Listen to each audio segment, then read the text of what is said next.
നമസ്കാരം, എല്ലാവർക്കും xylem IAS സ്വാഗതം.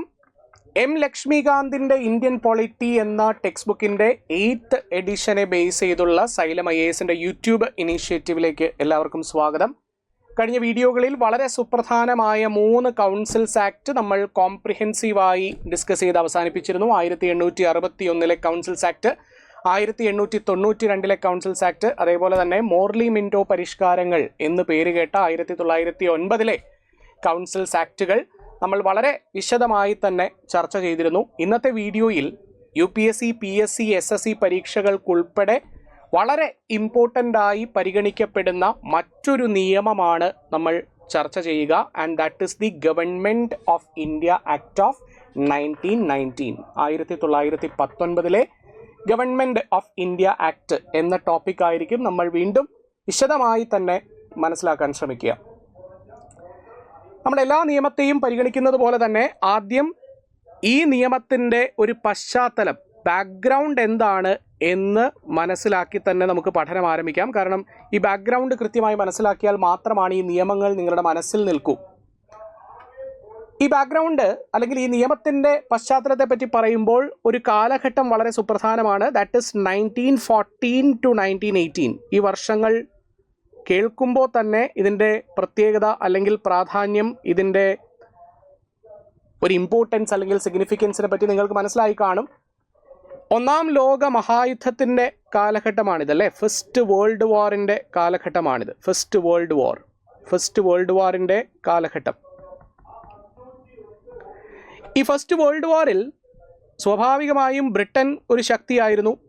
പക്ഷേ ബ്രിട്ടന് ഇന്ത്യയിൽ നിന്ന് സഹകരണം യുദ്ധസമയത്ത് വേണമായിരുന്നു. ഇന്ത്യൻസിൻ്റെ സപ്പോർട്ട് യുദ്ധസമയത്ത് ബ്രിട്ടന് വേണമായിരുന്നു. ഇന്ത്യൻ നാഷണൽ കോൺഗ്രസ് ഉൾപ്പെടെ, ഗാന്ധി ഉൾപ്പെടെ ബ്രിട്ടൻ്റെ യുദ്ധസംബന്ധമായ പ്രവർത്തനങ്ങളിൽ സപ്പോർട്ട് ചെയ്യാൻ തീരുമാനിക്കുന്നു. അതായത് Indians had extended support for the British war efforts. അപ്പോൾ അങ്ങനെ വെറുതെ ഇന്ത്യക്കാർ സപ്പോർട്ട് ചെയ്യുന്നതല്ല. ഇന്ത്യക്കാരെ സംബന്ധിച്ച് അവർ കരുതിയത് ഈ യുദ്ധം അവസാനിക്കുന്നതോടുകൂടി ചില പരിഷ്കാരങ്ങൾ ബ്രിട്ടീഷ് ഗവൺമെൻറ് കൊണ്ടുവരും. അത് ഇന്ത്യക്ക് ഫേവറബിൾ ആയിട്ടുള്ള പരിഷ്കാരങ്ങളായിരിക്കും. They had expected something back, something return. അപ്പോൾ എന്തായിരിക്കണം നമ്മൾ ഡിമാൻഡ് ചെയ്യേണ്ടത്? അതായത് ഈ യുദ്ധം കഴിഞ്ഞ് അല്ലെങ്കിൽ യുദ്ധത്തിൽ സഹകരണം എക്സ്റ്റെൻഡ് ചെയ്തതിന് ശേഷം നമ്മൾ എന്തായിരിക്കണം ബ്രിട്ടീഷ് ഗവൺമെൻറ്റിനോട് ഡിമാൻഡ് ചെയ്യേണ്ടത് എന്നത് സംബന്ധിച്ചുള്ള ചർച്ചകൾക്ക് വേണ്ടി 1916 ഇന്ത്യൻ നാഷണൽ കോൺഗ്രസും അതുപോലെ തന്നെ മുസ്ലിം ലീഗും ഒരു സംയുക്ത സമ്മേളനം നടത്തുന്നു, ഒരു ജോയിൻ്റ് സെഷൻ നടത്തുന്നു. ഈ ജോയിൻ്റ് സെഷനിലാണ് തങ്ങൾ മുന്നോട്ട് വെക്കേണ്ടുന്ന ഡിമാൻഡുകളെപ്പറ്റി ധാരണയാകുന്നതും അത് ഒപ്പുവെക്കുന്നതും. And that particular pact is known as the Lucknow pact. And ഇതോടനുബന്ധിച്ച് മറ്റൊരു കാര്യം നിങ്ങൾ മനസ്സിലാക്കേണ്ടത് 1917 ഇപ്പോൾ 16 പറ്റി പറഞ്ഞു. 16 ഇന്ത്യൻ നാഷണൽ കോൺഗ്രസും മുസ്ലിം ലീഗും സംയുക്ത സമ്മേളനം നടത്തുന്നു. സംയുക്ത സമ്മേളനത്തിൽ പങ്കെടുക്കുന്നു. എന്തെല്ലാം ഡിമാൻഡുകൾ മുന്നോട്ട് വയ്ക്കണം എന്നുള്ളതിനെ സംബന്ധിച്ച് ധാരണയാകുന്നു. ലക്നൗ പാക്ട് ഒപ്പുവെക്കുന്നു. 1917 in 1917 അന്നത്തെ secretary of state four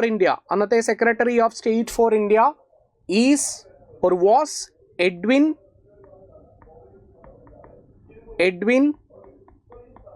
മോണ്ടെക്യൂ. Edwin Montagu എന്ത് ചെയ്യുന്നു? എഡ്വിൻ മോണ്ടെക്യൂ ബ്രിട്ടീഷ് പാർലമെൻറ്റിൽ ഒരു പ്രഖ്യാപനം നടത്തുന്നു. ആ വിഖ്യാതമായ പ്രഖ്യാപനത്തിൻ്റെ പേര് ഓഗസ്റ്റ് ഡിക്ലറേഷൻ എന്നാണ്. ഓഗസ്റ്റ് പ്രഖ്യാപനം ബ്രിട്ടീഷ് പാർലമെൻറ്റിൽ ഈ secretary of state for India നടത്തുകയാണ്. ആൻഡ് ഈ ഓഗസ്റ്റ് ഡിക്ലറേഷനിൽ എഡ്വിൻ മോണ്ടെക്യൂ പറയുന്നത് that the aim of British government is to establish the realization of responsible government in India. അതായത് ബ്രിട്ടീഷ് ഗവൺമെൻറ്റിൻ്റെ ഉദ്ദേശം എന്ന് പറയുന്നത് ഗ്രാജ്വലി ഇന്ത്യയിൽ ഉത്തരവാദിത്ത ഭരണ സംവിധാനം എസ്റ്റാബ്ലിഷ് ചെയ്യുക എന്നുള്ളതാണ്. Which means gradual realisation of responsible government in India. എന്താണ് ഈ റെസ്പോൺസിബിൾ ഗവൺമെൻറ് എന്ന് പറഞ്ഞാൽ? റെസ്പോൺസിബിൾ ഗവൺമെൻറ് എന്ന് പറഞ്ഞാൽ ഇതുവരെ, അതായത് കൗൺസിൽസ് ആക്ട് പറഞ്ഞപ്പോൾ നമ്മൾ പറഞ്ഞിരുന്നു നിയമനിർമ്മാണ നടപടിക്രമങ്ങളിൽ ഇന്ത്യക്കാരെ കൂടി അസോസിയേറ്റ് ചെയ്യിക്കുക എന്നുള്ളതായിരുന്നു ബ്രിട്ടീഷ് ഗവൺമെൻറ്റിൻ്റെ ഉദ്ദേശം, അല്ലെങ്കിൽ ബ്രിട്ടീഷ് പാർലമെൻറ്റിൻ്റെ ഉദ്ദേശം. പക്ഷേ എഡ്വിൻ മോണ്ടെക്യൂ ഒരു സ്റ്റെപ്പ് കൂടി മുന്നോട്ട് പോവുകയാണ്. അതായത് നിയമനിർമ്മാണ നടപടിക്രമങ്ങളിൽ ഇന്ത്യക്കാരെ അസോസിയേറ്റ് ചെയ്യിക്കുക എന്നുള്ളതല്ല, അതിനപ്പുറത്തേക്ക് റെസ്പോൺസിബിൾ ഗവൺമെൻറ് എസ്റ്റാബ്ലിഷ് ചെയ്യുക എന്ന് പറഞ്ഞാൽ ഇന്ത്യക്കാർ ചോദ്യം ചോദിച്ചാൽ അതിന് മറുപടി പറയേണ്ടുന്ന തരത്തിൽ അക്കൗണ്ടബിൾ ആയിട്ടുള്ള ഗവൺമെൻറ് എസ്റ്റാബ്ലിഷ് ചെയ്യുക. വിച്ച് മീൻസ് ഇലക്റ്റഡ് റെപ്രസെൻറ്റേറ്റീവ്സിനെ കൊണ്ട്, ഇലക്റ്റഡ് റെപ്രസെൻറ്റേറ്റീവ്സ് എന്ന് പറഞ്ഞാൽ ഇന്ത്യക്കാരെ കൊണ്ട്, ഇലക്റ്റഡ് റെപ്രസെൻറ്റേറ്റീവ്സിനെ കൊണ്ട് ഗവൺമെൻറ് എസ്റ്റാബ്ലിഷ് ചെയ്യുക. Election is a machine or election is a tool to keep the accountability factor, അല്ലേ? അക്കൗണ്ടബിലിറ്റി, ആൻസറബിലിറ്റി കീപ്പ് ചെയ്യാൻ പറ്റുന്ന ഒരു സിസ്റ്റമാണ് ഇലക്ഷൻ എന്ന് പറയുന്നത്. അപ്പോൾ തിരഞ്ഞെടുക്കുക എന്ന് പറയുമ്പോൾ, അല്ലെങ്കിൽ പ്രതിനിധികളെ തിരഞ്ഞെടുക്കുക എന്ന് പറയുമ്പോൾ സ്വാഭാവികമായിട്ടും ജനങ്ങളുടെ ചോദ്യത്തിന് മറുപടി പറയേണ്ടുന്ന ഉത്തരവാദിത്തം ആർക്കുണ്ടായിരിക്കും? ഈ പ്രതിനിധികൾക്കുണ്ടായിരിക്കും. അങ്ങനെ ജനങ്ങൾ തിരഞ്ഞെടുക്കുന്ന പ്രതിനിധികളെ കൊണ്ട് ഒരു ഗവൺമെൻറ് രൂപീകരിക്കുക. അപ്പോൾ ഗ്രാജ്വലി അങ്ങനൊരു സംവിധാനം എസ്റ്റാബ്ലിഷ് ചെയ്യുക എന്നുള്ളതാണ് ബ്രിട്ടീഷ് ഗവൺമെൻറ്റിൻ്റെ ഉദ്ദേശമെന്ന് ഈ secretary of state for India British പാർലമെൻറ്റിൽ പ്രഖ്യാപിക്കുകയാണ്. പക്ഷെ അപ്പോഴും അതിലൊരു ചതിക്കുഴി ഉണ്ടായിരുന്നു. ഇത്തരത്തിൽ ഫോം ചെയ്യുന്ന ഒരു ഗവൺമെൻറ്, ഇത്തരത്തിൽ ഫോം ചെയ്യുന്ന government will be still under the authority of Britain. എന്ന് പറഞ്ഞാൽ ഇന്ത്യക്കാർ തിരഞ്ഞെടുക്കുന്ന, ഇന്ത്യക്ക് വേണ്ടിയിട്ടുള്ള ഗവൺമെൻറ് അക്കൗണ്ടബിൾ ആവുന്നത്, അല്ലെങ്കിൽ റിപ്പോർട്ട് സമർപ്പിക്കുന്നത് ആർക്കായിരിക്കും? To the British parliament, to the British government. So this is the background of the Government of India Act of 1919. അപ്പോൾ ഈ പറയുന്ന കാര്യങ്ങളെ മുൻനിർത്തിക്കൊണ്ട്, അല്ലെങ്കിൽ ഈ പശ്ചാത്തലത്തിൻ്റെ അകമ്പടിയോടുകൂടിയാണ് 1919 ഗവൺമെൻറ് ഓഫ് ഇന്ത്യ ആക്ട് എന്ന നിയമം ബ്രിട്ടീഷ് പാർലമെൻറ്റ് പാസ്സാക്കുന്നത്. ചുരുക്കി പറഞ്ഞാൽ 1914-18 കാലഘട്ടങ്ങളിൽ യുദ്ധം, ബ്രിട്ടന് ഇന്ത്യൻ സഹകരണം എക്സ്റ്റെൻഡ് ചെയ്യുന്നു. ഇന്ത്യ സഹകരണം എക്സ്റ്റെൻഡ് ചെയ്യുന്നത് തങ്ങൾക്ക് ചില പരിഷ്കാരങ്ങളിലൂടെ കുറച്ച് ഫേവേഴ്സ് ലഭിക്കും എന്ന പ്രതീക്ഷയോടെയാണ്. ആൻഡ് അങ്ങനെ 1916 ലക്നൗ പാക്റ്റിൽ ഇന്ത്യൻ നാഷണൽ കോൺഗ്രസും മുസ്ലിം ലീഗും തങ്ങൾ എന്തൊക്കെ ഡിമാൻഡാണ് മുന്നോട്ട് വെക്കേണ്ടത് എന്നുള്ളതിനെ സംബന്ധിച്ച് ധാരണയായി ലക്നൗ ഉടമ്പടി ഒപ്പുവെക്കുന്നു. 1917 secretary of state for India British പാർലമെന്റിൽ ഒരു പ്രഖ്യാപനം നടത്തുന്നു. പ്രഖ്യാപനമാണ് ഓഗസ്റ്റ് ഡിക്ലറേഷൻ. പറയുന്നത് ഗ്രാജ്വലി ഇന്ത്യയിൽ തെരഞ്ഞെടുക്കപ്പെട്ട ഗവൺമെൻറ് എസ്റ്റാബ്ലിഷ് ചെയ്യുക എന്നുള്ളതാണ് ബ്രിട്ടീഷ് ഗവൺമെൻറ്റിൻ്റെ ഉദ്ദേശം. പക്ഷേ അത്തരമൊരു ഗവൺമെൻറ്, തെരഞ്ഞെടുക്കുന്നത് ഇന്ത്യയിലെ ജനങ്ങളാണെങ്കിൽ പോലും അത്തരമൊരു ഗവൺമെൻറ് റിപ്പോർട്ട് സമർപ്പിക്കേണ്ടത്, റിപ്പോർട്ട് ചെയ്യേണ്ടത് ആർക്കായിരിക്കും? That is to the British government. And now we will come to the features of the government of India act of 1919. It is also known as Montagu Chelmsford reforms. Montagu Chelmsford reforms. എന്തുകൊണ്ടാണ് മോണ്ടെക്യൂ Chelmsford reforms എന്നറിയപ്പെടുന്നത്? Montagu was the secretary of state for India. ആ സമയത്തെ secretary of state for India എന്ന് പറയുന്നത് ആരായിരുന്നു? That is Montagu. And Lord Chelmsford was the viceroy. ആ സമയത്തെ viceroy ആരായിരുന്നു? That is Lord Chelmsford. ആ കാലഘട്ടത്തെ പരിഷ്കാരങ്ങൾ എന്ന് സൂചിപ്പിക്കുക എന്നതാണ് മോണ്ടെക്യൂ ചെംസ്ഫോർഡ് റിഫോംസ് എന്ന ഇൻഡിക്കേഷൻ വ്യക്തമാക്കുന്നത്. അന്നത്തെ സിസ്റ്റം ഒന്ന് മനസ്സിലാക്കുക. നിങ്ങൾ ഇതിനു മുൻപുള്ള നിയമങ്ങൾ കണ്ടിട്ടില്ല എങ്കിൽ നിങ്ങൾ അത് കണ്ടിട്ട് വേണം ഈ ക്ലാസ് കാണാൻ. അങ്ങനെയാണെങ്കിലേ നിങ്ങൾക്ക് പൂർണ്ണമായും ഇത് മനസ്സിലാക്കാൻ സാധിക്കൂ. അന്നത്തെ സിസ്റ്റം എങ്ങനെയായിരുന്നു? ഇന്ത്യയിൽ ബ്രിട്ടീഷ് രാജ്ഞിയുടെ ഒരു ഡയറക്റ്റ് റെപ്രസെൻറ്റേറ്റീവ് ഉണ്ട്. അദ്ദേഹമാണ് വൈസ്രോയ് എന്നറിയപ്പെടുന്നത്. ഈ വൈസ്രോയോടാണ്, അല്ലെങ്കിൽ വൈസ്രോയ്ക്കാണ് ബ്രിട്ടീഷ് ഒഫീഷ്യൽസ് എല്ലാവരും ഇന്ത്യയിൽ റിപ്പോർട്ട് ചെയ്യുക. ഈ വൈസ്രോയ് ആർക്കാണ് റിപ്പോർട്ട് സമർപ്പിക്കുന്നത്? വൈസ്രോയ് റിപ്പോർട്ട് സമർപ്പിക്കുന്നത് സെക്രട്ടറി ഓഫ് സ്റ്റേറ്റ് ഫോർ ഇന്ത്യക്കാണ്. ഈ secretary of state for India ഒരു മിനിസ്റ്ററാണ്, അതായത് ഒരു ബ്രിട്ടീഷ് മിനിസ്റ്ററാണ്, ബ്രിട്ടനിലെ ഒരു മന്ത്രിയാണ്. ഈ secretary of state for India British പാർലമെൻറ്റിനോട് അക്കൗണ്ടബിൾ ആണ്, അല്ലെങ്കിൽ റിപ്പോർട്ട് സമർപ്പിക്കുന്നത് ബ്രിട്ടീഷ് പാർലമെൻറ്റിനാണ്. അപ്പോൾ നിങ്ങളൊന്ന് ആലോചിച്ച് നോക്കി, ഇദ്ദേഹം ഒരു ബ്രിട്ടീഷ് മിനിസ്റ്റർ ആണല്ലേ. ഇന്ത്യയിലെ മന്ത്രിമാർക്ക് ഇന്ത്യ ഗവൺമെൻറ് ശമ്പളം നൽകുന്നു, കേരളത്തിലെ മന്ത്രിമാർക്ക് കേരള ഗവൺമെൻറ് ശമ്പളം നൽകുന്നു. അപ്പോൾ സ്വാഭാവികമായും ബ്രിട്ടീഷ് മിനിസ്റ്ററിന് ആരാണ് ശമ്പളം നൽകേണ്ടത്? ബ്രിട്ടീഷ് ഗവൺമെൻറ് ആണല്ലേ. പക്ഷെ ഇദ്ദേഹം secretary of state for India ആയതുകൊണ്ട് അന്നത്തെ സ്ഥിതി എന്തായിരുന്നു? ഇദ്ദേഹത്തിൻ്റെ ശമ്പളം ഇന്ത്യയിൽ നിന്നാണ് നൽകിക്കൊണ്ടിരുന്നത്. സ്വാഭാവികമായും ലക്നൗ പാക്റ്റിൽ ഉന്നയിക്കപ്പെടേണ്ടുന്ന ഒരു വിഷയമായി പരിഗണിക്കപ്പെട്ടത് ഈ secretary of state for India British minister ആണെങ്കിൽ അദ്ദേഹത്തിന് ശമ്പളം ആര് നൽകണം? ബ്രിട്ടീഷുകാർ നൽകണം, ഇന്ത്യക്കാരല്ല നൽകേണ്ടത്. അപ്പോൾ ഇത്തരം ഒരു ആവശ്യം ഉന്നയിക്കുമ്പോൾ സ്വാഭാവികമായും ബ്രിട്ടീഷ് ഗവൺമെൻറ് എങ്ങനെയാണ് റെസ്പോണ്ട് ചെയ്യുന്നത്? ബ്രിട്ടീഷ് ഗവൺമെൻറ് പറയുന്നത് ഈ secretary of state for India എന്ന പദവി 2 ഫങ്ഷൻസ് ആണ് ചെയ്യുന്നത്. അവരുടെ ന്യായം ഇങ്ങനെയായിരുന്നു: secretary of state for India എന്ന പദവി 2 ഫങ്ഷൻസ് ചെയ്യുന്നുണ്ട്. ഒന്ന്, ഇന്ത്യൻ അഡ്മിനിസ്ട്രേഷനാണ്, ഇന്ത്യയെ ഭരിക്കുന്നുണ്ട് അല്ലേ. വൈസ്രോയുടെ റിപ്പോർട്ട് ചെക്ക് ചെയ്യുന്നത് ഉൾപ്പെടെയുള്ള കാര്യങ്ങൾ secretary of state for India ആണ് ചെയ്യുന്നത്. അതേപോലെ തന്നെ ഏജൻസി ഫങ്ഷൻസ്. ഏജൻസി ഫങ്ഷൻ എന്ന് പറഞ്ഞാൽ എംബസി ഇന്ന് ചെയ്യുന്ന ഫങ്ഷൻ ഇല്ലേ, എംബസി അല്ലെങ്കിൽ ഹൈ കമ്മീഷൻ ഇന്ന് ചെയ്യുന്ന ഫങ്ഷൻ, അത്തരം കാര്യങ്ങളും ചെയ്യുന്നത് ആരാണ്? അതായത് ഇന്ത്യക്കും ബ്രിട്ടനും ഇടയിലുള്ള ഒരു ഏജന്റായി നിൽക്കുന്നത് ആരാണ്? അത് secretary of state for India ആണ്. അപ്പോൾ ഈ അഡ്മിനിസ്ട്രേഷൻ അല്ലെങ്കിൽ ഭരണനിർവഹണം എന്ന് പറയുന്നത് ബ്രിട്ടന് വേണ്ടിയാണ് ചെയ്യുന്നത്. പക്ഷേ ഈ ഏജൻസി ഫംഗ്ഷൻ എന്ന് പറയുന്നത് ഇന്ത്യക്ക് വേണ്ടിയാണ്. അതുകൊണ്ടാണ് ഇന്ത്യയിൽ നിന്ന് ശമ്പളം നൽകുന്നത്. ഇതായിരുന്നു ബ്രിട്ടൻ ഉന്നയിച്ച വാദം. അപ്പോൾ സ്വാഭാവികമായും ഇതിലൊരു തർക്കമുണ്ടാകുന്നു. അങ്ങനെ ഒടുവിൽ ഈ റോള് ഡിവൈഡ് ചെയ്യാൻ തീരുമാനിക്കുന്നു. അതായത് secretary of state for India ഇനി ഭരണ സംബന്ധമായ കാര്യങ്ങൾ മാത്രം നോക്കിയാൽ മതി. അപ്പോൾ അദ്ദേഹത്തിന് ശമ്പളം ആര് നൽകണം? ബ്രിട്ടൻ നൽകണം. ഇനി agency function secretary of state for India ഇനി നോക്കേണ്ടതില്ല. അപ്പോൾ അതിന് പുതിയൊരു ഓഫീസ് ക്രിയേറ്റ് ചെയ്യണം. അങ്ങനെയാണ് ഇന്ത്യക്ക് ആദ്യമായി ഒരു ഹൈ കമ്മീഷൻ എസ്റ്റാബ്ലിഷ് ചെയ്യുന്നത്. New office of high commissioner for India in London. അപ്പോൾ ഈ ഹൈ കമ്മീഷൻ ആയിരിക്കും പിന്നീട് അങ്ങോട്ട് ഏജൻസി ഫങ്ഷൻസ് പെർഫോം ചെയ്യുക. ഹൈ കമ്മീഷണർക്കുള്ള payment will go out of the Indian funds. അപ്പോൾ എന്തുകൊണ്ടാണ് ഇന്ത്യക്ക് ഒരു ഹൈ കമ്മീഷൻ എസ്റ്റാബ്ലിഷ് ചെയ്യുന്നത്? ഹൈ കമ്മീഷൻ എസ്റ്റാബ്ലിഷ് ചെയ്തു എന്നുള്ളത് ലക്ഷ്മികാന്തിൽ കൊടുത്തിട്ടുണ്ട്. പക്ഷേ എന്തുകൊണ്ട് ഹൈ കമ്മീഷൻ എസ്റ്റാബ്ലിഷ് ചെയ്തു എന്നുള്ള കാര്യം നിങ്ങൾ കൃത്യമായി അറിഞ്ഞിരിക്കണം. അതിൻ്റെ വിശദീകരണമാണ് ഞാനിപ്പോൾ പറഞ്ഞത്. അതേപോലെ തന്നെ നമ്മൾ 1909 കൗൺസിൽസ് ആക്റ്റിൽ നമ്മൾ പറഞ്ഞു വൈസ്രോയുടെ executive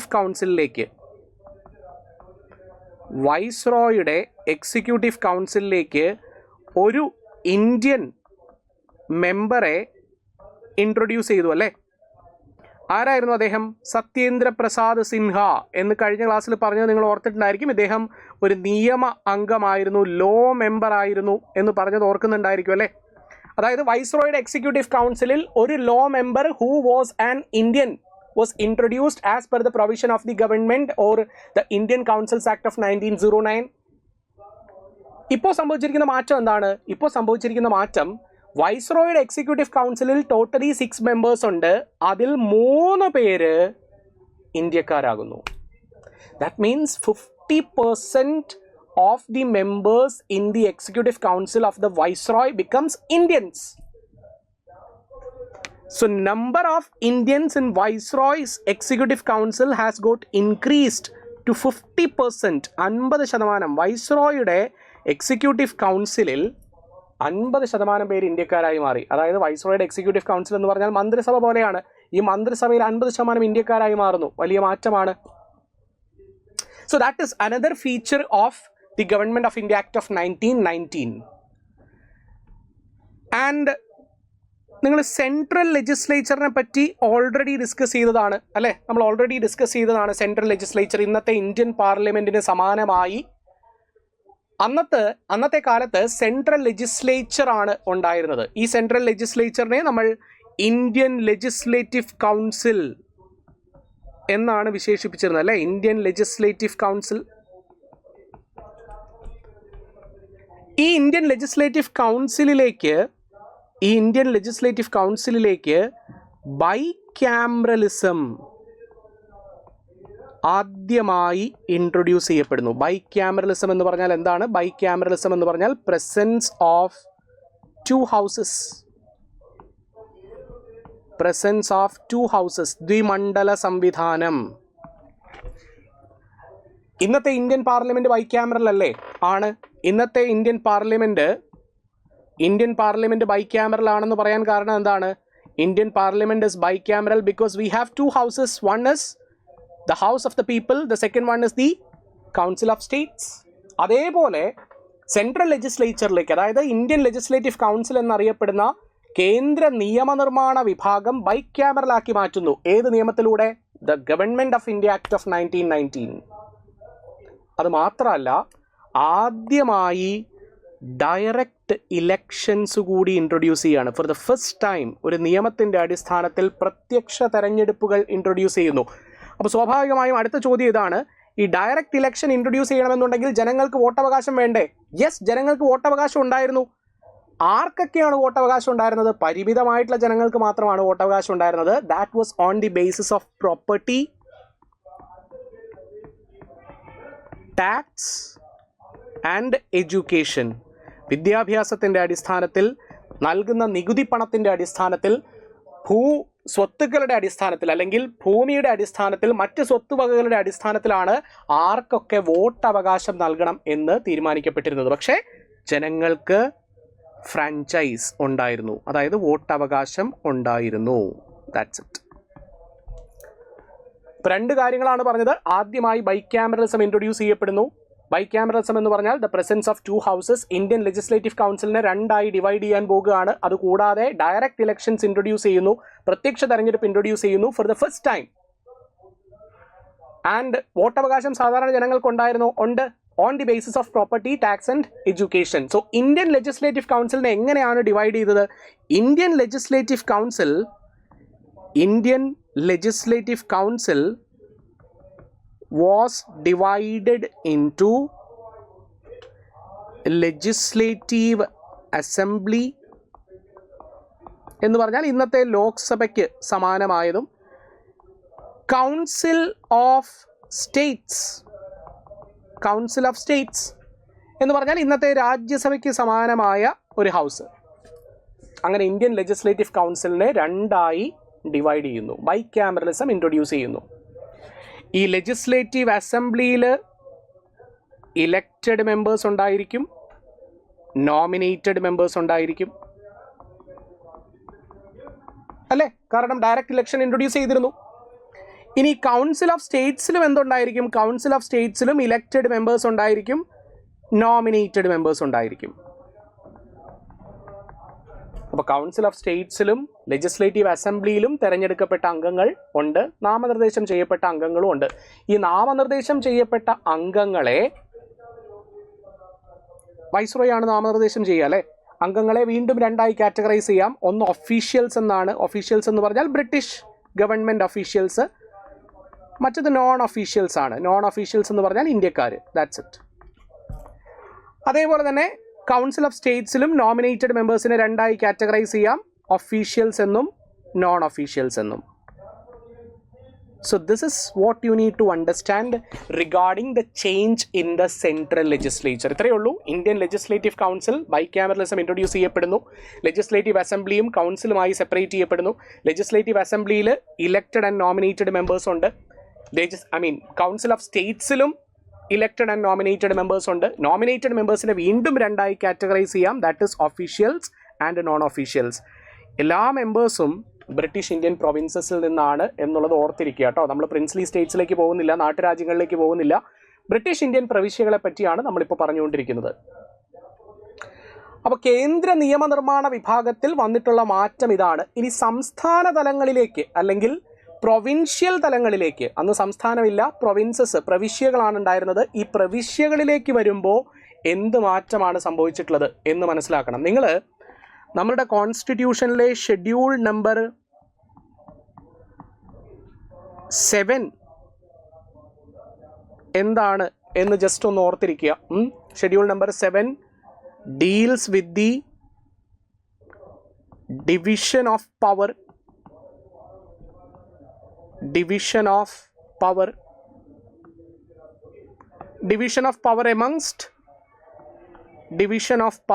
amongst the union and the state government, അല്ലേ?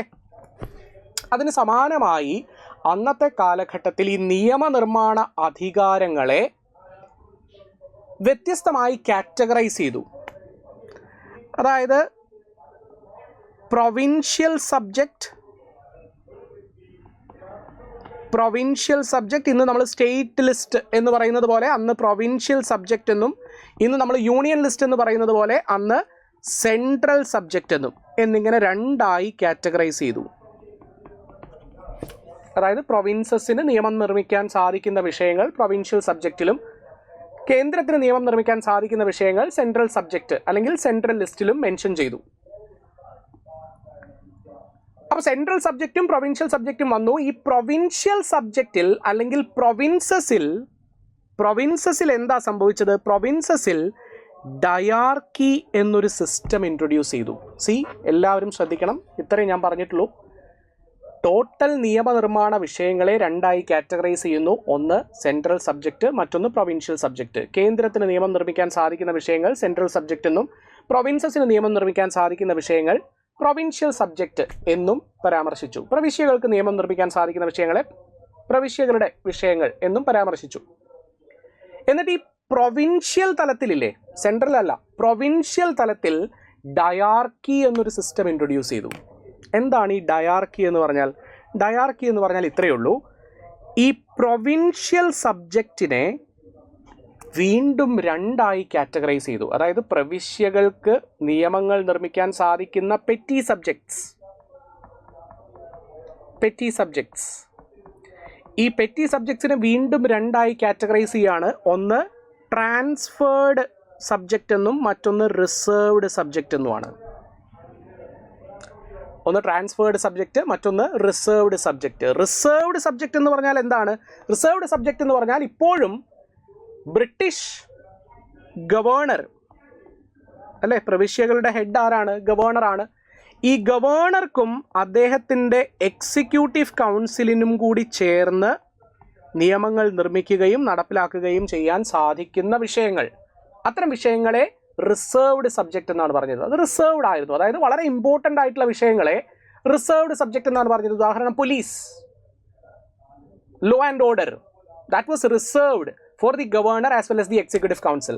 പക്ഷേ മറ്റു ചില വിഷയങ്ങൾ അതായത് സാമാന്യഗതിയിൽ പെറ്റിയായിട്ടുള്ള വിഷയങ്ങൾ ട്രാൻസ്ഫേർഡ് സബ്ജക്റ്റ് എന്നുള്ള കാറ്റഗറിയിൽ വന്നിരുന്നു. ഈ ട്രാൻസ്ഫേർഡ് സബ്ജക്റ്റ് എന്ന് പറഞ്ഞാൽ ഗവർണർക്ക് നിയമങ്ങൾ നിർമ്മിക്കുകയും നടപ്പിലാക്കുകയൊക്കെ ചെയ്യാം, പക്ഷേ with the aid and advice of the ministers, and they are responsible to the legislature, which means gradual realization of responsible government ആണ് ഗവൺമെൻറ് ഓഫ് ഇന്ത്യ ആക്ടിൻ്റെ ഉദ്ദേശം എന്ന് നമ്മൾ പറഞ്ഞിരുന്നു അല്ലേ. ഗവൺമെൻറ് ഓഫ് ഇന്ത്യ ആക്ടിൻ്റെ ഉദ്ദേശം എന്ന് പറയുന്നത് പതുക്കെ ഗ്രാജ്വലി ഉത്തരവാദിത്ത ഭരണ സംവിധാനം എസ്റ്റാബ്ലിഷ് ചെയ്യുക എന്നുള്ളതാണ് എന്ന് ഓഗസ്റ്റ് ഡിക്ലറേഷനിൽ secretary of state for India വ്യക്തമാക്കിയിരുന്നു. അപ്പോൾ നിങ്ങൾ ഇവിടെ നോക്കിയേ, ഇന്നത്തെ നമ്മുടെ സിസ്റ്റം, അതായത് പ്രധാനമന്ത്രിയും മന്ത്രിസഭയും നൽകുന്ന നിർദ്ദേശത്തിന്റെ അടിസ്ഥാനത്തിൽ രാഷ്ട്രപതി പ്രവർത്തിക്കുന്നു എന്ന് പറയുന്നത് പോലെ governor with the aid and advice of the ministers responsible to the legislature. Responsible ഗവൺമെന്റിന്റെ ഒരു എലമെന്റ് നിങ്ങൾക്കിവിടെ കാണാം. In short, this is what do you mean by diarchy. അതായത് ഇതൊരു സിസ്റ്റം ഓഫ് അഡ്മിനിസ്ട്രേഷൻ ആണ് അല്ലേ. സിസ്റ്റം ഓഫ് അഡ്മിനിസ്ട്രേഷൻ നമ്പർ 1, ഇത് system of administration number 2. അങ്ങനെ രണ്ട് തരത്തിലുള്ള ഭരണ സംവിധാനം, അതിനെയാണ് നമ്മൾ എന്ത് വിളിക്കുക? ഡയാർക്കി എന്ന് വിളിക്കുക. So diarchy is double rule,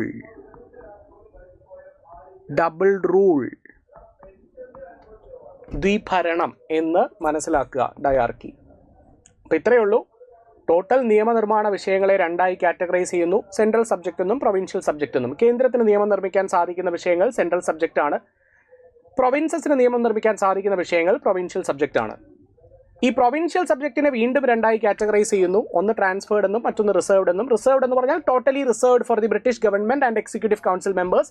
responsibility ഇല്ല, അവർക്ക് ഇഷ്ടമുള്ള പോലെ തീരുമാനം എടുക്കാം. ചോദ്യം ചോദിക്കാനോ മറുപടി പറയാനോ ഒന്നും നിൽക്കേണ്ട ആവശ്യമില്ല.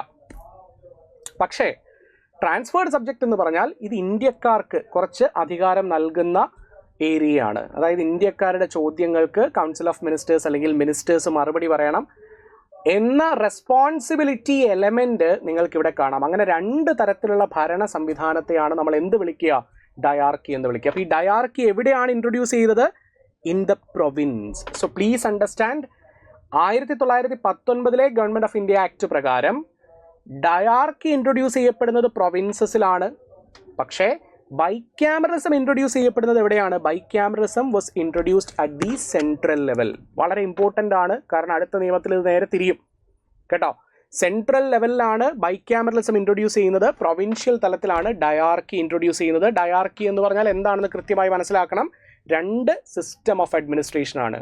2 system of administration, 2 different system of administration. One is responsible, the other one is non-responsible. മറ്റ് ചില ഫീച്ചേഴ്സ് കൂടി ജസ്റ്റ് ഒന്ന് മനസ്സിലാക്കിയിരിക്കുക. 1919 ഗവൺമെന്റ് ഓഫ് ഇന്ത്യ ആക്ട് പ്രകാരം സെപ്പറേറ്റ് ഇലക്ടോറേറ്റ് സിസ്റ്റം മറ്റ് കമ്മ്യൂണിറ്റികളിലേക്ക് എക്സ്പാൻഡ് ചെയ്യപ്പെടുന്നു. Sikh, Anglo Indians, Indian Christians and Europeans. 1909 മുസ്ലിം വിഭാഗക്കാർക്ക് separate electorate system നൽകിയിരുന്നു. നമ്മൾ ഓൾറെഡി വോട്ടവകാശത്തെ പറ്റി പറഞ്ഞതാണ്. പ്രോപ്പർട്ടിയുടെ ബേസിൽ, ടാക്സിൻ്റെ ബേസിൽ, വിദ്യാഭ്യാസത്തിൻ്റെ ബേസിസിൽ വളരെ പരിമിതമായ ജനവിഭാഗങ്ങൾക്കാണ് വോട്ടവകാശം 1919 ഗവൺമെൻറ് ഓഫ് ഇന്ത്യ ആക്ട് നൽകിയിരുന്നത്. ആദ്യമായി central and provincial budget separate ചെയ്യപ്പെട്ടു എന്ന് പറഞ്ഞാൽ പ്രൊവിൻസസിന് കുറച്ച് കൂടുതൽ അധികാരം ലഭിച്ചു. പക്ഷേ ഇപ്പോഴും നിങ്ങൾ മനസ്സിലാക്കണം, സുപ്പീരിയർ ആര് തന്നെയാണ്? കേന്ദ്രം തന്നെയാണ്. ഒരു ഫെഡറൽ സ്ട്രക്ചർ ഒന്നും ആയിട്ട് മാറിയിട്ടില്ല. പക്ഷേ പ്രൊവിൻസസിന് കുറച്ച് അധികാരം ലഭിച്ചു തുടങ്ങി എന്ന് വേണം മനസ്സിലാക്കാൻ. 1926 for the first time central public service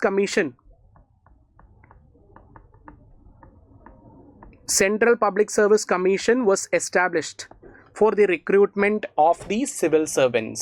civil സർവൻസിനെ റിക്രൂട്ട് ചെയ്യുന്നതിന് വേണ്ടി ഇന്നത്തെ UPSCക്ക് സമാനമായി അന്ന് ഒരു central public service commission 1926 establish ചെയ്യപ്പെടുന്നു. ഫോർ ദാറ്റ് ഒരു ലീഗൽ ബാക്കിംഗ് ലഭിക്കുന്നത് 1919 ഗവൺമെൻറ് ഓഫ് ഇന്ത്യ ആക്ട് പ്രകാരമാണ്. ആൻഡ് ഫൈനലി ഈ 1919 ഗവൺമെൻറ് ഓഫ് ഇന്ത്യ ആക്ടിൻ്റെ അല്ലെങ്കിൽ ആക്ടിനോടനുബന്ധമായി വന്ന പരിഷ്കാരങ്ങൾ എത്രത്തോളം ഇന്ത്യയോട് ചേർന്ന് നിൽക്കുന്നു, അല്ലെങ്കിൽ എത്രത്തോളം ഇന്ത്യയിലെ ജനങ്ങളെ സംതൃപ്തരാക്കി, ഇന്ത്യയിലെ ഭരണം എത്രത്തോളം മുന്നോട്ട് പോയി എന്ന് മനസ്സിലാക്കുന്നതിന് വേണ്ടി, എന്ന് റിവ്യൂ ചെയ്യുന്നതിന് വേണ്ടി 10 വർഷത്തിന് ശേഷം ഒരു കമ്മീഷൻ അപ്പോയിൻ്റ് ചെയ്യപ്പെടും എന്നുകൂടി ഗവൺമെൻറ് ഓഫ് ഇന്ത്യ ആക്ടിൽ 1919 പരാമർശിച്ചിരുന്നു.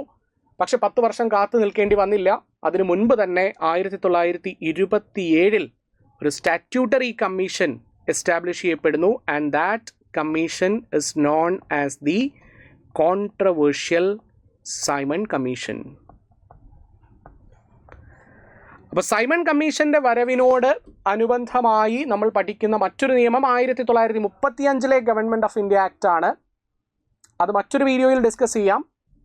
Four the time being just enjoy the learning process of the government of India act of 1919. നിങ്ങൾക്ക് ഈ ലെക്ചർ പ്രയോജനപ്പെടുന്നുവെങ്കിൽ നിങ്ങളുടെ അഭിപ്രായങ്ങൾ കമൻറ്റ് ബോക്സിൽ മെൻഷൻ ചെയ്യുക. നിങ്ങളുടെ സപ്പോർട്ടാണ് ഇത്തരം യൂട്യൂബ് ഇനീഷ്യേറ്റീവിനെ, ഫ്രീ യൂട്യൂബ് ഇനീഷ്യേറ്റീവ്സിനെ മുന്നോട്ട് കൊണ്ടുപോകൂ. നിങ്ങളുടെ ഷെയർസ്, നിങ്ങളുടെ സബ്സ്ക്രിപ്ഷൻ, നിങ്ങളുടെ likes, this is what is the most valuable gift for us. ഇഷ്ടപ്പെടുന്നുവെങ്കിൽ റെസ്പോൺസ് അറിയിക്കുക. സോ അടുത്ത വീഡിയോയിൽ മറ്റൊരു ടോപ്പിക്കുമായി കണ്ടുമുട്ടാം. For the time being, good by.